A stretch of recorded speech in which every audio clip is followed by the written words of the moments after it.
go. All right, we're back here again talking about pSEO. What's going on this week, man? Yo, a whole It, lot of laziness. yeah. Well, let me tell me this thing before we start.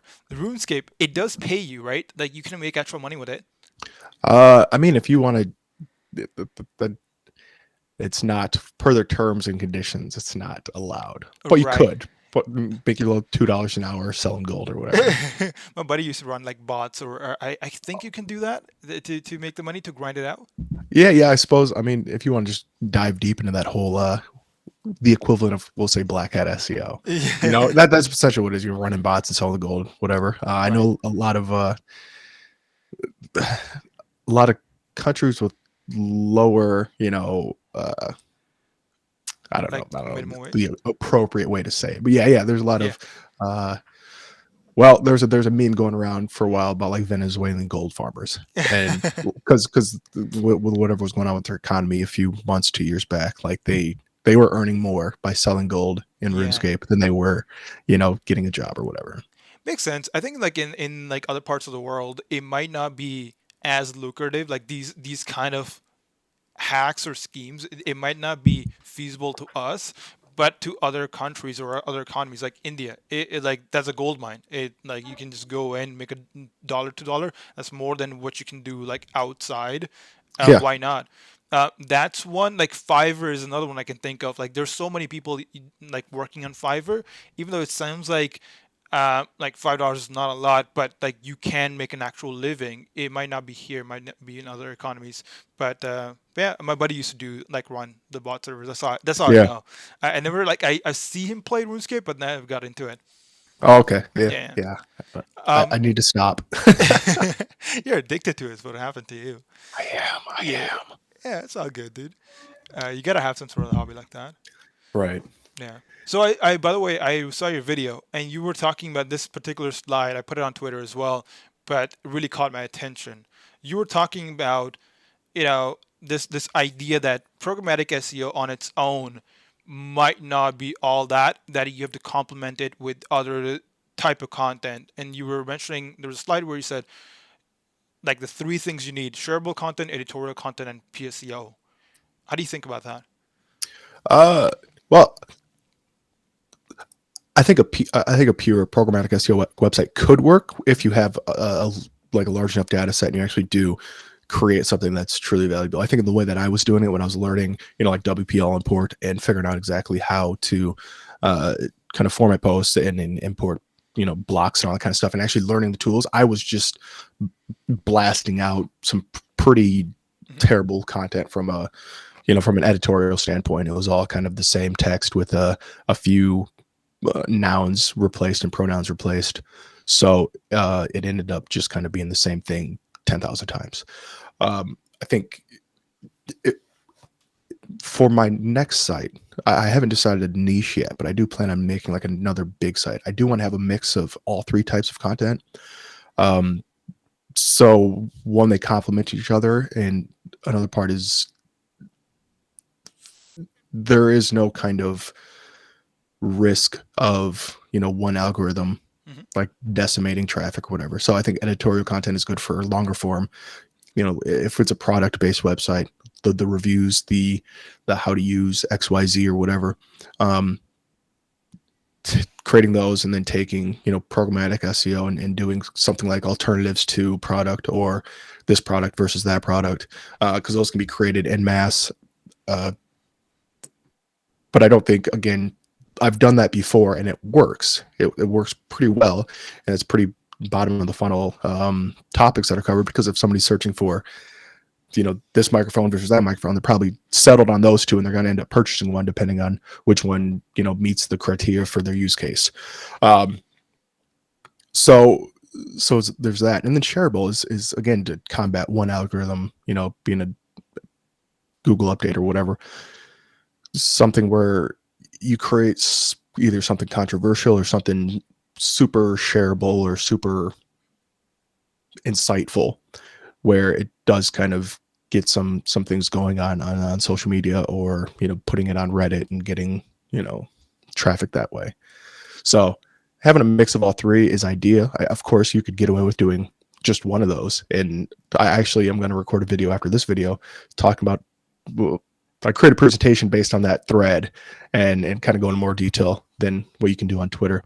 Because there's sites that all they do is, shareable content and display ads, and they work really well. Like Viral Nova is Yeah, like BuzzFeed the big probably is a example. similar one as well. Yeah, yeah, and it's from an SEO standpoint. You look at that and go, well, they get barely any traffic from Google. It's like they're not trying to get traffic from Google, but when they do eventually start ranking for stuff, that's again people are coming in from Google, and then they're going to share that out. So it's like a self-feeding cycle there. Yeah, I think what we're like now going towards is from a hobby or like just testing out programmatic SEO to building an actual business around content where pSEO is like a small part. If you look at any other major media website, for example, like NerdWallet and all balance.com, those guys have a mix of all three. So they'll have best credit cards for X, that's pSEO, then how do you start your small business, which is editorial, which might have the list of credit cards in there, but that's not exactly what it's about. It's more around like writing around like best practices and stuff like that. Then the shareable content would be, um, oh, 2022 taxes in Canada, these things have changed, right? Yeah, That's shareable. And these three things might touch on the similar subjects, but they all are different angles that elicit different responses from the reader. No one is searching up like the shareable content headline, the one I just said, which is uh, tax changes in Canada 2022. You need to know this. No one's searching that up. But people, if someone does find that, they're going to share it on their social media. They're going to send it to other business friends that they know. And that is going to bring in organic traffic that wasn't going to come from Google search anyways, because no one's searching that out. One of the things I learned from the podcast episode I had shared from Lenny's podcast last couple of weeks ago, one of the things he was saying was um, Google looks at the social like traffic coming from social as a ranking factor as well. So if they see like how much of your traffic is actually coming from outside than just Google, if it is coming from outside, people love it, so we're gonna like try to rank it up, and because that's ranking up, it actually has a an effect to the rest of your posts as well. So a shareable content doing well will mean all of your pSEO pages also doing well in return. And then the third thing is just having pure pSEO. The SERP, not the SERP, the page titles. If you have to show them like on a as a list, they look horrible because it's like top 10 things rabbits eat, top 10 things dogs eat. Like it's just the same thing over and over again. So if someone right, actually does come and look at your site, they can kind of smell what's going on here. right, yeah. Well, I think with that last point you just brought up, I don't know if that's really a bad thing though. Hmm. Because I mean, typically, I think people that do kind of internet marketing look through the websites from a different lens than the average user. How many times most people don't even know what an affiliate link is. You know what I mean? Like Yeah. they don't use an ad blocker. They come on, they want to get entertained or want to learn something, and then they leave or whatever. So yeah, I think that does have a bad look from if some SEO guy was looking at your site, but uh, Joe Blow, who wants to know what foods he can feed his rabbit, he doesn't give a shit Yeah. if the dog title, you know what I mean? Right. So there's a little bit of that. Yeah, I agree. I agree. I think it just like adds a little bit of a fun mix if there's like multiple different things going on, and I think it makes you look a little bit more um, trustworthy. Sure. Because when I open up these kind of websites and I see 10 golf courses in X, Y, Z, I'm like, oh, this guy's just like trying to put together things. But I might be looking at it like from a developer or again like an SEO viewpoint.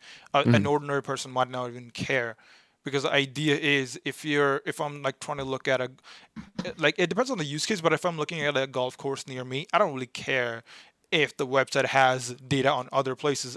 Like I'm never gonna need that information, so it's fine. Sure. Um, Yeah, exactly. Exactly. yeah, You're never going to go to those other places. exactly. Yeah, makes sense.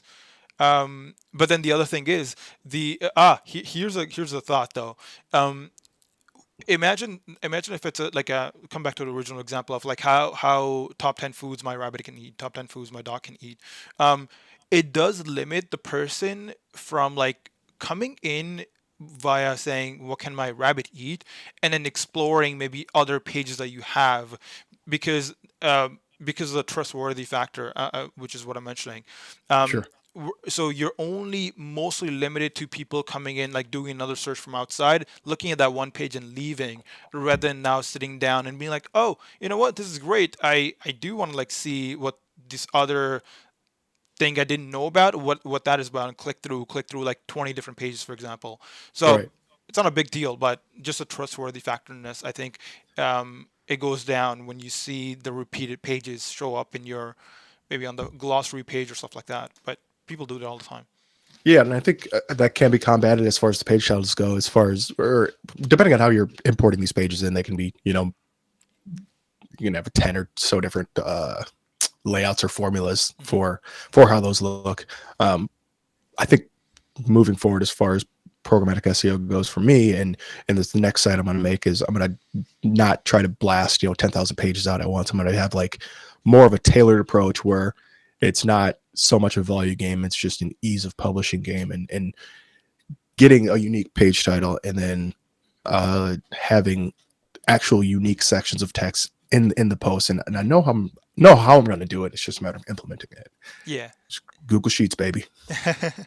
Oh, by the way, I should shout out this tool that got sent me today. AISheets.com or app. AI Sheets. No, that's not it. It's a Sheets AI. It's one of them. I'll pull it up in a little bit. But essentially, what it does is it lets you use the OpenGP, ChatGPT. No, just a normal OpenAI in Google Sheets. And so you can use that to like generate different sections of the page that are like a little bit unique. Mm-hmm. But I'll send it to you in a little bit. Or we'll put it in the show notes as well. Cool. And okay, next up. Oh, here's an update on my the site I'm building for. So I'm building like it's called vclist.info. That's the website. It's basically a directory of which VC startups are VC funds are funding which startups. That's what it is. And I put out 380 pages last 2 weeks ago, and I've been trying to do like just preliminary tests to just see what first the pages need to get indexed. So I did not have any sitemap, and I did not have any internal links either. So like if you the pages are just orphans, they don't have anything going in or out. So just wanted to see if like Google is intelligent enough to like just pick up those pages just for indexing. Whether they rank, that's a different story. They did not even get indexed. So that's a big thing. The only page that's indexed is the main domain, like the main page, like just a slash. So that's a big problem. So one of the things that I talked to other people about as well, they said, you have to have internal links. There's no time, you can't launch without it, because if no pages don't have any links going in, and plus you don't have a sitemap, Google doesn't know that they exist, and they're not gonna care about. They don't even know what URLs to put in to make a page appear. So they're not even gonna try. Right. So that's number one, internal linking. The way I solved that was at the bottom of every page, it says more like this, or you may also like, and then it pulls up three different pages randomly. That's what I'm doing right now. Are those pages that are being pulled up randomly, or do they change every time, They or are they do change every static? time. That's the problem right now. That's the problem I'm struggling with.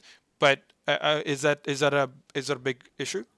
Probably. Yeah. Just because every time they're crawled or whatever, then if they're going someplace new, then you if you have them all random, there might be some that are still missing. Yeah, that is true. So the data is pretty sparse. Like some, actually, what I want to get to is, let's say a VC fund is funding startups. A VC fund is in the fintech space. I want to pull up other fintech VC funds at the bottom pages, but then have, like you were saying, a repeatable. maybe not make it random, but make it so it's like ordered somehow every single time. Maybe there's a specific set of three that come back. Um, but I haven't thought about how to do that just right now. I want to see if there's any internal links. Does that help? Sure. Yeah, that makes sense. I mean, if it's an experiment, Yeah. that's good to go. Um, do, do you have the VCs like broken down by like industry or by I don't know, like cap size or something like that? Because maybe that's a way you can kind of have them in some organized fashion as far as how they're internally linked. Other funds that invest, Yeah. 50 million at a time or something. I don't know. I don't know the VC world, but Let me let spitballing me here. let me pull that up. I You might not be able to see it, but you can because it will be the video, but you can pull it up on your um, screen there. So it's vclist.info. But yeah, right now it's only item pages. So it's only like a single fund page. This fund is invested in this startup, for example. That's kind of the page ID, the ID of the page. Oh, you know what? It doesn't have like yeah. Let me just send it to you on Twitter. Just Yeah, some I'm seeing that the internal links aren't being pulled up, so that's a problem. But right now, it's only like who they are and the startups they're funding. It doesn't have any information on the industry and the fund amount. But those would be really good. I think creating pages like you're saying for funds that have invested more than 1 million. Is that the type of page you're thinking about? Yeah, Or or I yeah, mean, well, shit. I mean, with the data you have here, it looks like you have the employee size, right? yeah, that's I mean, another just thing. that's you the size wise. I mean, that's not probably not the best metric of similarity, but it's something you have already. Unless you need to scrape more data and figure out the some other way to kind of classify and compartmentalize. Yeah. So these are just item pages, and then eventually I want to get to um, like top 10 funds that do XYZ. Hmm. So yeah, I'm gonna do like keyword research in a little bit, and then like maybe next time I'll make those pages and we can like showcase them. But the one thing I did want to show is so now the other thing I did was sitemap. So now if I go on like sitemap.xml, it pulls up every single page that I do have. So like 300 pages, it has a link on all of them. So I'm going to be putting this into Google Search Console, and then hopefully I want to time how long it takes for them to actually get indexed. Because right now in Google Search Console, it only shows one page that's indexed, and that's just a slash, and it's been Oh, two sure. weeks. Yeah, so that's what I've Yeah, been. yeah. It's I think it typically in my looking at my Google Search Console is usually like 3 or 4 days before, or like for every like update it'll Hmm. show. Hmm. But of course, you can always do the site the URL site colon URL in on Google and see how many pages are actually in the SERPs. Yeah, yeah, that's a good one. Site colon and the site name, right? Yeah. Got it. Cool. Yeah, so that was the Yeah. internal linking about yeah, so I'm just waiting for these pages to get indexed, and then I want to see then the ranking game starts of like which keywords, which pages rank what position, and then like trying to play around with the content to get it higher, lower. Hmm. Yeah. Are you planning on doing any kind of additional text on the pages because they're Yeah, kind of I small? it is very small. That's a problem. So one of the things I did was, and I can actually show this. I had to put it in my notes as well. One of the things I did was there was actually no media on the pages. So one of the things I did, it actually some of them don't work, but showing an image of the website we're talking about. So like if the VC fund is 1648 Factory, then showing the image of 1648factory.com, that is like a powerful thing where you can like add more like stuff to, because otherwise it's just like repeated content over and over again, which is not that fun to read and not even fun to take a look at. Right. So that's one of the big things I did, which is automatically generating images based on the URL. And I Sure. can show how I did that. Have you done something like Yeah. that? Negative, but I need to learn how. It's really cool. So I like kind of have like the process down now. So in Airtable, there is this might be a bit. You said you cannot share your screen with this. Oh, I can't share it to you. but it is being recorded. It's gonna be difficult. Maybe I'll do it after, and then I can send you How do we do this? Sorry, people, you're just not going to be able to see it. Oh, hold on. Actually, you know what? No. I lied. You're on Google Meet, so let me share that. Okay, this is a wonky setup, but you should be able to see it now. We're live. Okay, you see it? Oh, yeah. Oh, okay, perfect. Let's hope this works now. Come on, VC list. You know what? Okay, I'll find this one. So this is the Airtable, and essentially what I have here. Okay, so so it's just a data set with the name and then the website here. This is the website. So if I go on like biglabs.com, should open up their. Oh, this one's suspended.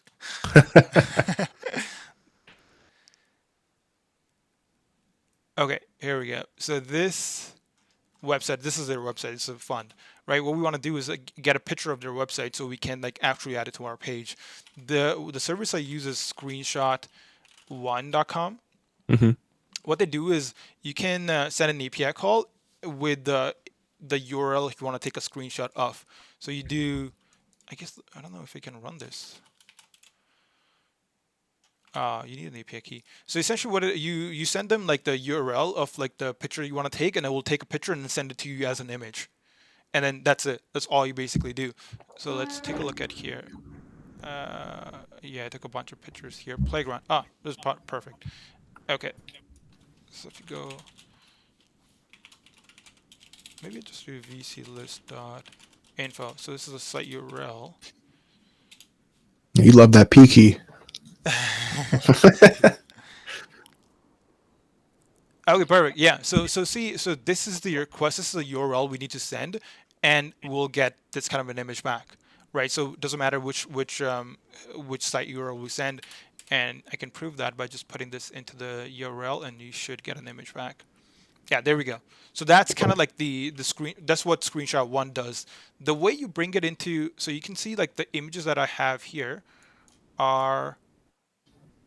Oh, here. So you can actually attach those images, the generated images, right into Airtable, because Airtable can also upload files. So this picture, once it gets the image from screenshot one, it puts into Airtable field, and this is a field that gets shown into the Launchpad pages. So the way I do it here is, all I do is I have a formula that is running here. Oh, it's not this one. I deleted the formula, but I can try creating it again. So if I do insert right, and then we go formula. There we go. Okay. So the formula we need to write is, you can see it's a bit. This is the URL, and this is the name of the website. Right Oh, yeah. here. Yeah, right here. Website. So we need to put instead of this website, we need to put the URL that's in here for every single row. The way to do that is you do concatenate. Money. Yeah. Concatenate functions, just, yeah, that's pure Yeah. money.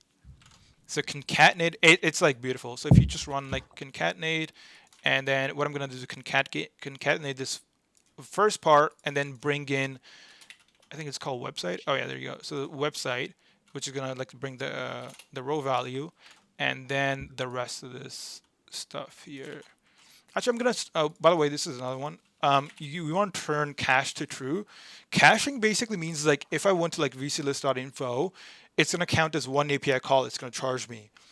And every time I like hit it, it's gonna keep charging me for the API call. But like the site doesn't change much, so I don't need to get a fresh image every time. So I can just turn cache to true, which will mean if I try to hit the same website over and over again, I'm not gonna get charged. I'm just Right. gonna be returned like the old photo, which is fine. So put the rest of it here. So return me the cache. So this, if I create it now, yeah, there we go. So it's gonna create. So this is a dynamic kind of URL. You see how this like in the middle is changed for all the URLs. And if I now click on one of these, it's gonna give me the photo for that. Yeah, there we go. So this is like a picture it just took now, and it's just going to return me that picture back. And then to get this into get like the image from here and then put it into an Airtable field, it's a bit messy, but I'll show how I did that too. So there's an extension that you can get. Let me delete this one. Okay, so extension called is it URL to attachments? Yeah. So it's called convert URLs to attachment. What this will do is it will take your URL, whatever it returns, it will put that thing into an attachment field. That's kind of it, really. So add here, and before I run this, I need to create a field that these images are going to go into. Insert right. And so this is attachment field. This is like where you would upload stuff. So I can actually upload like a file here, but we're not going to do that. We're going to let Airtable do it itself. So this is the script. I'm going to pick the VC's table. The URL is the one we just created. It's called form. And we're going to put it into the attachments here.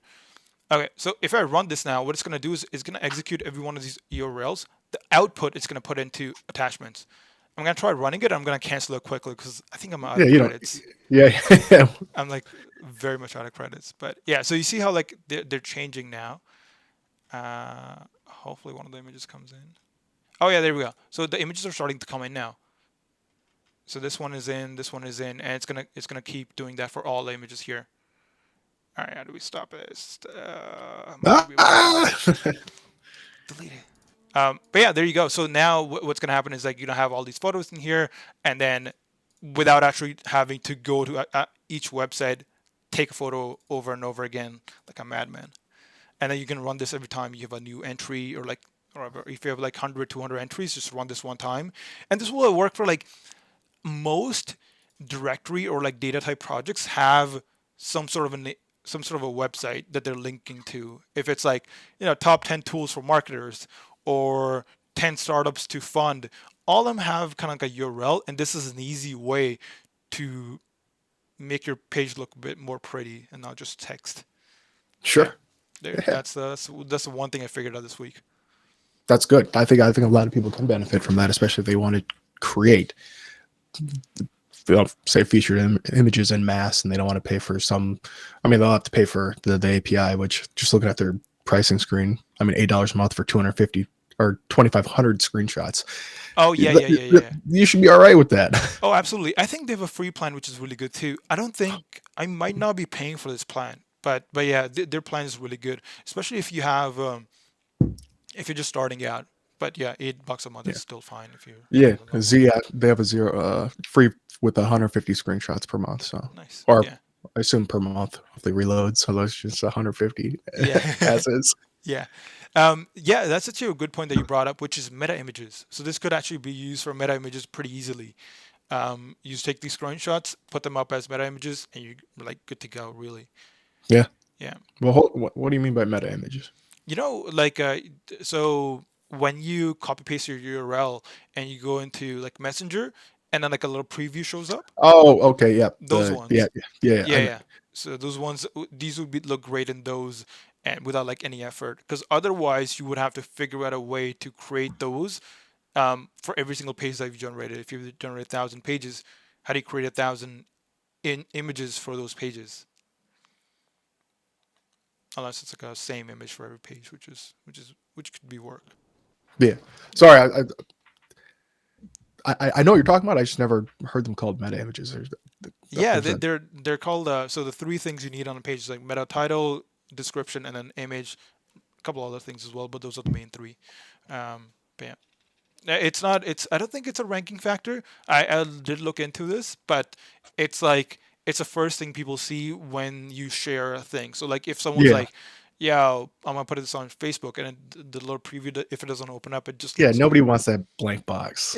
yeah, That's yeah. lazy. That's exactly it. I was trying to the VC list info. It took me so long to get the images to show up because for some weird reason Twitter doesn't show the correct previews, and I was losing my mind. They're all right. So that's there's something else that you're gonna have to set up as far like if you want to show up on like Twitter, like something. I know there's a G in there somewhere, or I don't know. I think there's a G. Like Oh, is it the OG images or OG tag? that might be if that's Um, it. Meta tags, OG meta tags. Yeah, I Open think graph it's the image. OG Yeah, title, image, description. I think those are the yeah. main I ones. think that's what I was thinking when you said meta image. And like, okay, yeah, Yeah, I think yeah. OG image. yeah, those are Oh the ones you need. yeah. Yeah. So there we go. Mystery solved. Yeah. So that's the other thing I'm gonna try testing out, which is the OG tags don't really work on VC list info, and I'm gonna try getting those working today. I already have the sitemap working. I kind of have the internal links working, not really. So I need to clean up the data to actually get those to start showing up. I guess more um, the specific ones and not change every time, which is yeah struggle. But I'll try to figure something out. Yeah. Everything's a struggle. Yeah. This whole game we're playing is a struggle. So, do you have any plans for the New Year's? No, no, What? Why? no. I don't know. I just Oh yeah, your plans to go down to South Dakota well, got canceled. yes, that was Christmas, but that big ass snowstorm came through, so that was not happening. Yeah. Um, By the way, I can so stop the recording here just before that, so we can cut out the last